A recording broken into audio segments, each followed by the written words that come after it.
Ever since I was a little boy, I always saw these boxes of pencils. And today, I have one. Do you take the foam out? Ah! Did I just rip? I just ripped the foam. Oh, no.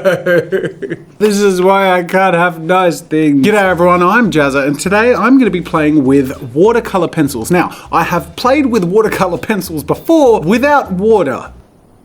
Let me explain. Back when I was a lad, I had a 24 tin of watercolor pencils, and I got those because when I was to choose the kind of pencils I worked with, I took the advice of an art friend of mine who said, use watercolor pencils, they go down smoother. Nothing about actually using the watercolor aspect of them, and so for some stupid reason, I never experimented with adding water to my watercolor pencils. I just did the illustrations and shading using the pencils. So I don't know if that aspect was a myth or not as far as them being better to shade with. I mean, it feels nice but no different to pencils I've worked with before. But in retrospect, it seems wasteful and unfortunate that I never really played with the watercolor bit. And that's what I'm gonna do today. Do you use like a little brush and do it incrementally, or do you just like slap it on the whole thing? Do you just do that? Oh no. I smeared it. It very much reacts to the water. Funny that. Good Lord, yeah, that, okay.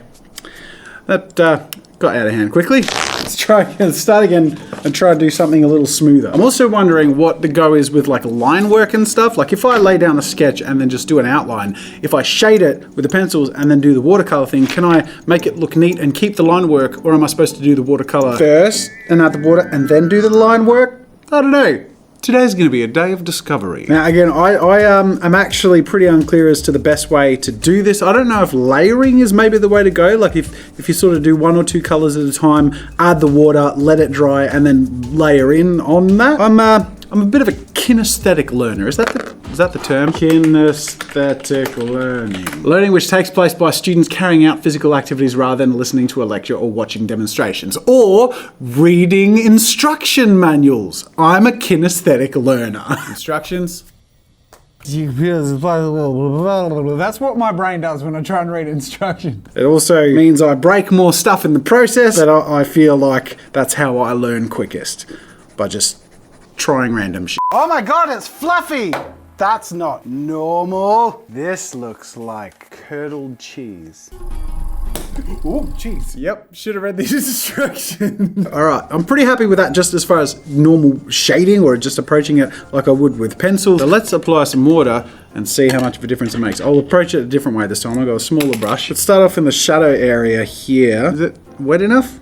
How much water you need? Too much, too much. It spreads quite a bit. It's quite tricky. And then I feel like your brush dries pretty quick too. Do any of you watching this use watercolor pencils? And if so, what do you use them for? Let me know in the comments, because I'm interested to know. Like, is it just more effective to either do full watercolors or pencils? Are they like considered by people to just be fairly pointless, or are they really useful for something? So let me know down in the comments. I feel like I might be best working in the light area first and working my way out. It's really hard to get like a smooth effect, but I don't know, maybe I'm not meant to get a smooth effect. I'm so confused. I feel like if I add too much water accidentally, it spreads it to be dark in the wrong places and makes it too light in the wrong places as well. Ah! Okay, look, it's not too bad. It's got a bit of a watercolor texture, which is nice, but it's hard to control, but I may be doing it wrong, but that's okay, because that's why I'm very glad that this video is sponsored by Skillshare, because I'm going to use some Skillshare courses and follow along with people who have experience using watercolor pencils and find some different tips, tricks, and techniques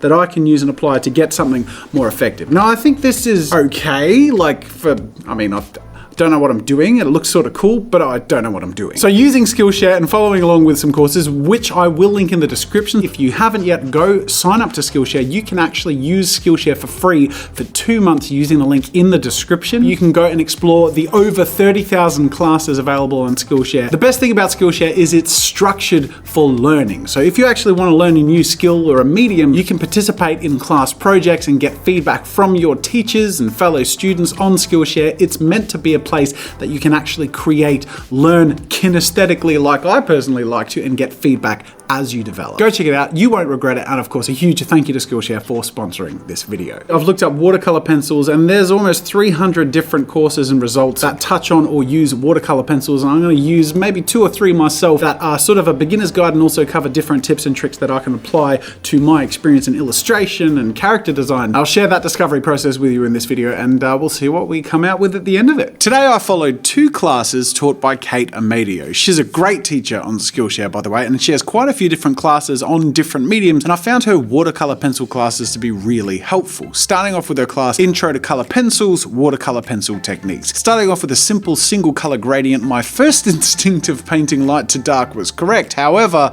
the more she touched on, the more I realized the pencils could do a lot more than just get wet and look watercolory after you make a drawing. If anything, these things seem much more useful when they're actually used like watercolors. I can hear you experienced watercolor pencilists out there saying, you reckon? Hey, I'm a noob, okay? I'm learning! I'm kinesthetically learning! So get off my case! I found it really cool to experience that. Essentially, you could paint blocks of color and just use the water and brush to push this around and make gradients where I hadn't even shaded with pencil at all. You'd even blend these colors where they weren't at any point touching the drawing or each other at any point in the paper. It's really cool. And it became pretty clear too that the colors were quite saturated and the textures much stronger when applying water over fully penciled shading. Whereas when pushing and blending the watercolor out from a heavily applied section, the result ends up more watery and soft. Beyond just drawing and shading with the watercolor pencils and then applying water to the shaded paper, it was really cool to learn a few extra techniques, like you could apply the brush directly onto the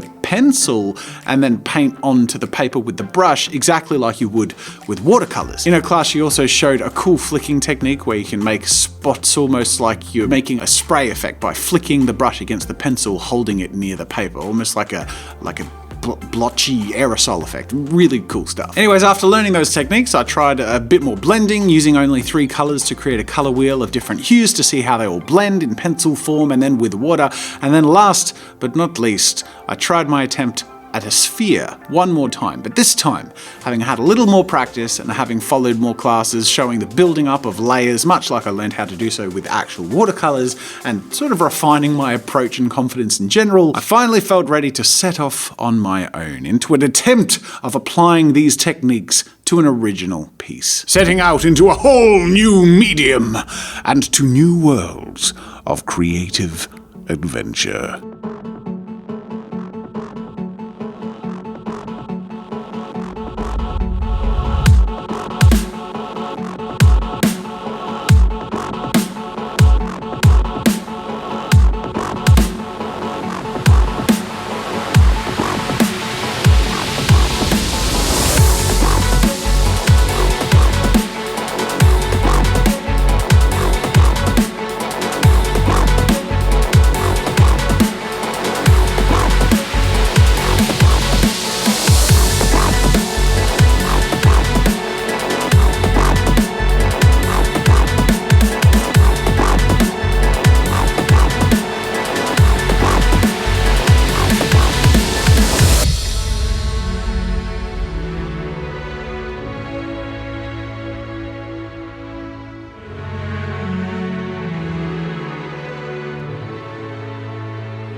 So there it is. This is the final result of my first ever full image attempt at using watercolor pencils. They do a lot more different, I guess more specifically watercolory stuff than I initially thought. I really, to be honest, thought they were pencils with a few effects that you could do just by slapping water on top. turns out, nope, it's watercolor. And it's a lot neater watercolor than the last time I used watercolor, which funnily enough, I learned a lot from Skillshare, so it was easy enough to jump into this with that approach and the things that I'd learned from the previous time I approached watercolor. I don't have to use the palette to mix colors. I can do it on the page with the pencils as I put it down, and it ends up with a really nice look. Now you can see some of the pencil texture behind certain areas, so it still definitely has a bit of a watercolor pencil look, but at a distance and overall you can see that the result is really quite vibrant with the different colors and definitely feels and looks like watercolor. And this was a lot of fun to play with, a lot of fun to learn to do. For a first attempt, I am beyond happy. I love particularly the sky and the mountains in the background, and the mix of colors too, I'm really happy with. So I hope you enjoy the result that I got, and I'm really happy with that. And I think it shows simply even from my shading from the before and after. You can see that just sometimes by following some instruction and having a little bit of help along the way, you can end up with a much better result. And I'm really happy with how this turned out. Well, that does it for this video. Thank you so much for watching. Once again, the links to all the Skillshare stuff is down there. Go check it out while you can get that 2 months for free. Also, subscribe to the channel for more fun with art and creativity. Like this video if you enjoyed it. There are more videos for you over there to enjoy. That's it for now, and until next time, I'll see you later.